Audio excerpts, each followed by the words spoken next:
मी कुकविथ वैशालीमध्ये वैशाली तुमचं स्वागत करते। आज शनिवार आहे, माझ्या मिस्टरांचा आज उपवास असतो। ते सुंदरकांडचा पाठ करतात, त्यामुळे आज आमच्याकडे हे ताट आहे। या ताटातल्या स्वयंपाकात अजिबातही कांदा लसण नाही, बिना कांदा लसणाचं आहे। ही मिक्स डाळ भाजी आहे, म्हणजे पालक आणि मेथी घालून केलेली, खूप छान आहे, नक्की ट्राय करून बघा। मसूर आहे अख्खा, फुलके आहेत, जवसाची चटणी आहे बिना लसणाची, भात, पापड, हिरवी मिरची। अशा पद्धतीने आज आमच्या शनिवारचं जेवण आहे। सगळ्यांनी जेवायला या। माझ्या चॅनलला सबस्क्राईब करा, लाईक द्या, कमेंट द्या। परत भेटू पुढची रेसिपी। मी कुकविथ वैशालीमध्ये वैशाली तुमचं स्वागत करते। आज शनिवार आहे, माझ्या मिस्टरांचा आज उपवास असतो।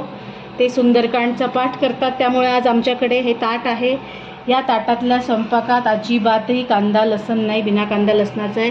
ही मिक्स डाळ भाजी आहे, म्हणजे पालक आणि मेथी घालून केलेली,